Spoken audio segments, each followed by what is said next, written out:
Good morning. I just had a briefing with the South Florida Water Management District on Lake Okeechobee. Based on recent forecasts, the U.S. Army Corps of Engineers has been reviewing how the federally operated dike will be impacted. I spoke with Colonel Jason Kirk with the U.S. Army Corps of Engineers last night, and the Corps believes there will be additional impacts from excessive wind pushing some water over the dike. While they have assured me that the structural integrity of the dike will not be compromised, last night to keep Floridians safe, I ordered evacuations in the cities surrounding the southern half of Lake Okeechobee from Lakeport to Canal Point in Henry, Palm Beach, and Glades counties. This decision was made due to our sole focus on life safety as Hurricane Irma approaches Florida. You can find more information on these evacuations at floridadisaster.org/info. Right now, the National Hurricane Center is reporting that Hurricane Irma remains a dangerous and life-threatening Category 4 storm with winds of 155 miles per hour. A storm surge warning is in effect for Jupiter Inlet southward around the Florida Peninsula to Bonita Beach and the Florida Keys. A storm surge watch is in effect for north of Jupiter Inlet to Sebastian Inlet, north of Bonita Beach to Venice. The storm surge is forecast to be 3 to 10 feet. Think about that, 3 to 10 feet in many areas, which is life-threatening. A hurricane warning is in effect for Jupiter Inlet southward around the Florida Peninsula to Bonita Beach, the Florida Keys, Lake Okeechobee, and Florida Bay. A hurricane watch is in effect for north of Jupiter Inlet to Sebastian Inlet, north of Bonita Beach to Anna Maria Island. Rainfall is forecast to be 8 to 12 inches, with isolated areas receiving up to 20 inches of rain. Based on what we now know, the majority of Florida will have major hurricane impacts with deadly storm surge and life-threatening winds. And we can expect this along the entire East Coast and the entire West Coast. The Florida Keys should be prepared to start feeling the effects of this storm tomorrow morning. Evacuations. I've offered school buses to aid evacuations statewide. Multiple counties have accepted these buses, and I encourage any counties with a need for buses to evacuate residents request buses right now. We will quickly run out of good weather to evacuate. If you're told to evacuate, leave, get out quickly. The roads will fill up quickly, so you need to go. I'm a dad and I'm a grandfather. I love my family. I can't imagine life without them. Do not put yourself or your family's life at risk. If you have been ordered to evacuate and are still home, please go. Today is the day to do the right thing for your family and get inland to safety. Today is the day to do the right thing for your family and get inland for safety. This storm is wider than our entire state and is expected to cause major and life-threatening impacts from coast to coast. Remember, Hurricane Andrew is one of the worst storms in the history of Florida. Irma is more devastating on its current path. Irma has already caused multiple fatalities in the Caribbean. This storm is powerful and deadly. We are being very aggressive in our preparation for this storm, and every Floridian should take this seriously and be aggressive to protect their family. Possessions can be replaced. Your family cannot be replaced. I know it's hard to evacuate. I know it's going to be uncomfortable. I think about my mom and how hard it would have been on her to be completely broke with kids and have to evacuate. But you've got to do it. You have to keep your family safe. To private business owners, please be compassionate with your employees as they prepare for this storm and evacuate. I was a business owner when Hurricane Andrew devastated the state 25 years ago. The single most important thing right now is the safety of your employees and their families. For the remainder of the state waiting on evacuation orders, listen to your local officials. They will tell you if and when your area needs to be evacuated. We can expect additional evacuations as the storm continues to get closer to our state and move up the state. If you're in the Panhandle, you will also experience severe weather. Please be prepared for this. I cannot stress this enough. Do not ignore evacuation orders. Remember, we can rebuild your home. We can't rebuild your life. All Floridians should be prepared to evacuate soon. Traffic. I know many of you are stuck in traffic. I'm sure it's very frustrating, but please be patient. Evacuations are not convenient, but they're meant to absolutely keep you safe. I'm glad so many are driving to a safe place. In fact, we've increased the number of troopers on Florida roadways to help move traffic and keep people moving down the road. We have 1,700 troopers working 12-hour shifts right now. These dedicated officers are 100% focused on safety and aren't taking a day off. Also, all administrative duties have been suspended, which means all sworn FHP troopers are on Florida's roads helping families evacuate and bringing supplies into areas of need. We've also increased the number of road rangers who are patrolling Florida's roadways 24/7 to assist motorists. Around the state, we have 13 traffic management centers where hundreds of DOT workers are monitoring traffic cameras 24/7 to ensure traffic flows continue and evacuations proceed without interruption. We also have a dedicated DOT team at the State Emergency Operations Center in Tallahassee, working around the clock, watching road cameras and keeping traffic flowing. All this is to help you to get to safety as you evacuate. Regarding contraflow, we still need southbound lanes to get needed gas and supplies down to shelters and families that need the southern parts needed in the southern part of the state. Contraflow also inhibits our ability to get emergency vehicles to people that need them. Right now, to ease congestion, we have activated the use of shoulders on I-75 from Wildwood to the Georgia line. Please drive safely and listen to law enforcement. They're working to keep you and your family safe. Real-time traffic information and evacuation routes are available at fl511.com. We're seeing bottlenecks at major highway junctions, which brings up an important point. You do not need to evacuate out of the state or hundreds of miles away to be safe. If you do not need to be on the road, please do not travel. Find shelters in your county. You can visit floridadisaster.org/shelters to find out where shelters are in your area. We are coordinating with Google's emergency response team to prepare to close roads in Google Maps in real time in the event that Hurricane Irma forces the closure of any roads in the aftermath of the storm. At my direction, all tolls have been waived across Florida roadways. This should help families evacuate quickly and safely. Visit Florida's Welcome Centers have transitioned to emergency information centers to help direct evacuees with the most up-to-date information. Visit Florida's Welcome Center staff are all Red Cross certified and stand ready to assist at shelters and other areas as needed.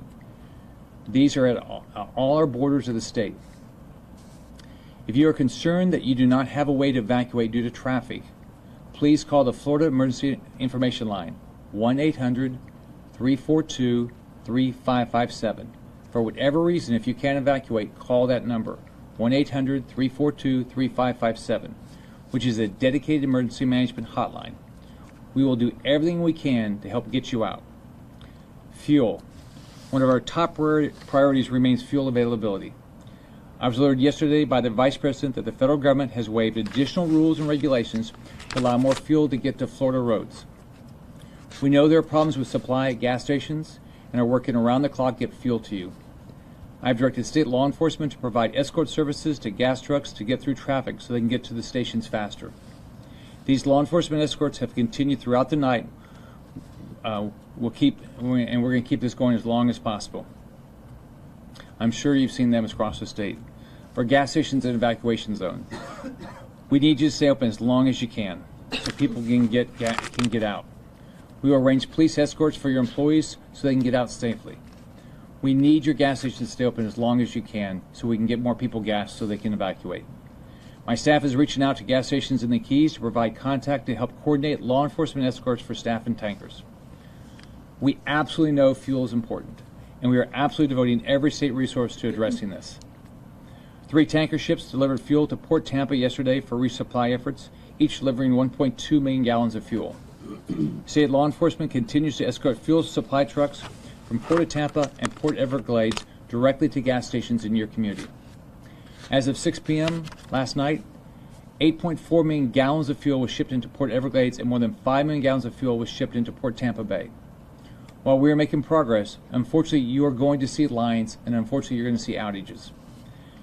I know this is frustrating and we will not stop working on this. If you are in an evacuation zone in South Florida, you need to leave. Port Everglades will be closing tonight for safety, and gas will no longer be being resupplied into much of South Florida until after the storm. If you are concerned that you do not have a way to evacuate because of fuel issue, use that same number, 1-800-342-3557. We will do everything we can to get you out.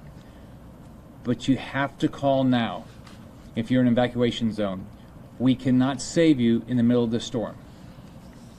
If you know you're going into a shelter in your county, please take only the amount of gas you need. You don't need to fill up your whole tank if you're going to stay in the county. The Gas Buddy app is a great resource to find open stations with fuel. All ports still remain open today and operating to bring fuel and supplies in. National Guard. 7,000 members, all available members of our National Guard, are now activated. Every member has been activated in advance of this storm that we can activate. On law enforcement, the Florida Fish and Wildlife Conservation Commission is preparing search and rescue teams for potential deployment and has more than 200 officers standing by for the first wave of response based on potential storm impacts. My staff and I have been reaching out to law enforcement across the state to make sure they have the resources to keep people safe.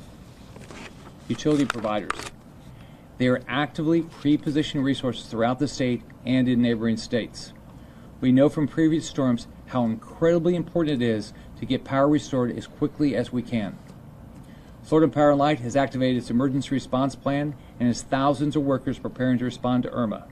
They are one of the largest providers in the state. They're also working with out-of-state utilities and electrical contracting companies to secure additional resources. They have opened more than 20 staging sites throughout the state where restoration crews, trucks, and equipment are stationed. I'm having calls with the utilities every day, try to make sure we provide all the resources and they're prepared. Shelters. Last night, I directed the closure of all public schools, state colleges, state universities, and state offices for their normal activities effective today through Monday to ensure we have every space available for sheltering and staging. Right now, Floridians must have access to every possible safe place to shelter. Over 17,000 people have signed up to volunteer, exceeding our goal. That is great, but we can always use more volunteers. I want to thank everyone who has opened their heart to help those in Irma's path. We cannot thank you enough, but we can always use more. Floridians can go to volunteerflorida.org to sign up for volunteer opportunities. There is absolutely no reason for anyone not to evacuate if you're ordered to do so. Shelters are available, and you should follow the direction of local officials to go to the shelter that fits your needs. You can visit floridadisaster.org/shelters to find a shelter in your county or neighboring counties. If you need a hotel, go to expedia.com/Florida. Expedia is working on hotel occupancy in real time. Airbnb has activated its disaster response program. If you're an evacuee in need of a place to stay or an Airbnb host looking to open your home to an evacuee, go to airbnb.com/disaster. The Florida Restaurant Lodging Association has encouraged all hotels to waive pet policies, offer shelter, and be compassionate with cancellations. We are running out of time. The storm is almost here. If you are in an evacuation zone, you need to go now. This is a catastrophic storm that our state has never seen. We cannot rebuild your home. We can rebuild your home. We cannot rebuild your life. Protecting life is our absolute top priority. Our number one priority is protecting everyone's life. Everyone's life is important. No resource or expense will be spared to protect families. Floridians are strong. We're resilient. In times like this, we band together and help each other. We will keep working around the clock, doing everything we can to help you prepare. And after the storm passes, we'll be here to lift each other up and recover. We will make it through this together. Florida is an amazing melting pot of loving people, and I'm proud of this incredible state. Este huracán es muy peligroso. Su vida es lo más importante. Cada familia debe de tener un plan. Por favor, salgan si están en zona de evacuación. Para más información, por favor, llamen a 1-800-342 3557. Mi prioridad es que todos turistas, familias en la Florida estén seguros y preparados. Tienen que tener 3 días de agua, alimentos y las medicinas que necesiten. Como gobernador, mi prioridad es que todos en la Florida estén seguros. I'll be glad to answer any questions anybody has. Yes, ma'am. As far as the shelter situation goes, you're bringing people in from the lakes area. Have you added additional shelters here? Yeah, we're opening up more shelters, and we're asking for more volunteers. We will continue to open shelters to take care of people. We are working with all of our, from the state level and at the county level, to make sure we have at the as close to where you're going to evacuate a shelter. And if we need to, we'll get buses. We'll do everything we can to get you moved if there's not a shelter really close to you as they fill up. But we're going to have enough shelters. That's one of the reasons I shut down all the schools. We'll use those for shelters. But we always can use more volunteers too. But I know everybody's focused on the shelters. What is it you're asking volunteers to do specifically? What kind of things? The prime right. Well, in the beginning, it's going to be the shelters. It's help out the shelters. But then after it hits, there'll be a lot of food and supply distribution. There'll be a lot of other things to do. There's going to be a lot of debris cleanup and things like that. But in the beginning, we got to shelter people. We got to if you're in an evacuation zone, you need to evacuate, and you need to go someplace else, go to a hotel, friends, or get to a shelter. We will have shelters for you. Governor, the south end of the lake is the most vulnerable, especially the Clewiston area. In your discussions with the Corps, what has the Corps said specifically about those vulnerable areas, and what would happen if there were to be a breach in that region? So I've been in constant contact with the Corps, and they believe that the dike we will not have issues with the dike itself. Where what's happened is as the wind has picked up, now that's going to hit Category 4, we can see some water coming over the top as it'll slosh over the top, which will impact the areas that we evacuated. So that's why I made the decision yesterday to evacuate those areas, just absolutely to make sure. But right now, we believe that there will be maybe 3 areas where we're doing some rehab, that there will be some water that flows over the top, but they don't believe that the dike is at risk. Will the people in the south areas, the communities that have been evacuated, will they be forced to stay away from their homes longer out of concern that the dike may breach in the week or 2 after the storm? So the way it'll work, we're going to get people back to their homes as quickly as we can, as long as it's safe. I mean, the most important thing is everybody's life and safety. So what happens is there's a constant, the Corps will be constantly reviewing the dike to make sure it's safe, and they've done that. And I got a brief this morning about their inspections. As the water would rise in the lake, then they'll even do more and more inspections. But at this point, where they're expecting Category 4 to hit, they're expecting 10 to 12 inches of rain and possibly 20 inches of rain. This is what they believe. They don't believe we'll have anything other than water spilling over the top.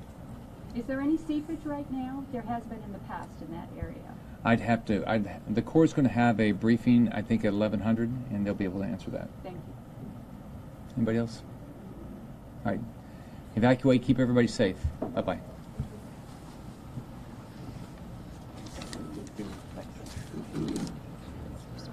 We meet again.